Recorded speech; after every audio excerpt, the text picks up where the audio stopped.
What's going on, everybody? Welcome back to the channel. So I was one of the lucky ones that was able to receive their iPhone 15 on September 22nd. And I've been using the iPhone now for a little over a week, and I want to share some of the initial impressions with you. We all know there was a lot of hype behind the USB-C, the titanium. Initial stress testing was done. We've probably all seen the one by Jerry Rig Everything where the back glass shattered.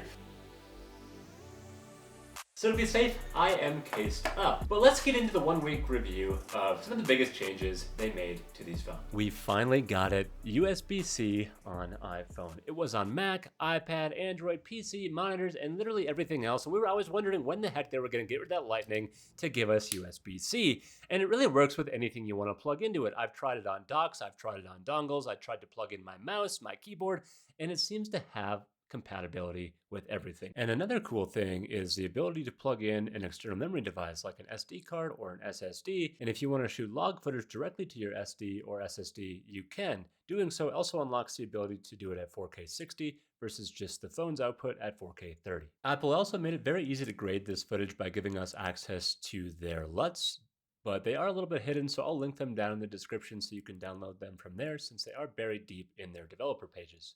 So I have a few clips that I filmed in log and graded with the Apple LUT, so sit back and enjoy.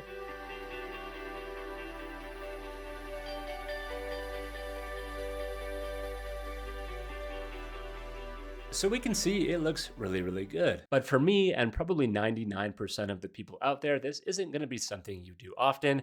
I tried it out just now to see what it looks like, and it was the only time I used it, and probably will be the only time I'll end up using it. And it kind of makes sense because these file sizes are relatively large for the 15-second clips I got, about a gig a piece. So when you're shooting large files, it's gonna heat things up, and you'll probably burn a little bit more battery, which leads us into the next topic, the battery itself. So one thing you may have seen lots of articles and videos talking about recently is the battery life and overheating issues on the iPhone 15 Pros. And I really haven't experienced any of these myself. I've used the phone out in the beating sun, just taking these prologue shots for you guys. I played mobile games. It's really gotten just a little bit warm, but nothing different than my 14 Pro Max had done. One thing to keep in mind is that when you do plug in things to like the USB-C port, the battery is going to take a little bit more of a hit. So if you're running an SSD, if you're plugging in any peripherals like a microphone, your mouse, maybe a keyboard, we can see that it's going to go ahead and start charging those. I'm not sure if there's a setting somewhere, there might be, but the mouse right here is flashing, which means it's drawing power. So maybe the issues with battery themselves are people who are plugging things in more often compared to not with the Lightning port. So one thing you can do, run a bit more off of Bluetooth. A lot of devices now run on Bluetooth themselves, so you wouldn't necessarily need to have everything plugged in. So in comparison to the iPhone 14 that I had before this, I'd say battery life is pretty much the exact same as when I got that as a new device. I finish most days around 40 to 50%.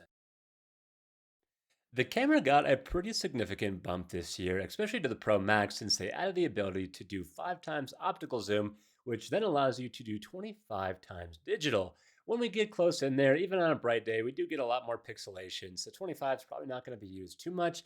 But the 5x is pretty cool since it still does work with action mode, so you almost get a gimbal-like shot straight out of your hands with a bit more zoom now. Clicking on the 1x, we can now toggle between 24, 28, 35 millimeter. So if you had some preferences on how you like to shoot, you can also set these as defaults in your settings. The main camera now also by default shoots double shots of 12 and 48 megapixel, then behind the scenes meshes them all together to spit out a 24 megapixel, which gives us much more dynamic range according to Apple. So here are some samples of what that 24 megapixel photo will look like. Another feature, if you can even call it that, is the weight reduction by using titanium in the build versus all aluminum.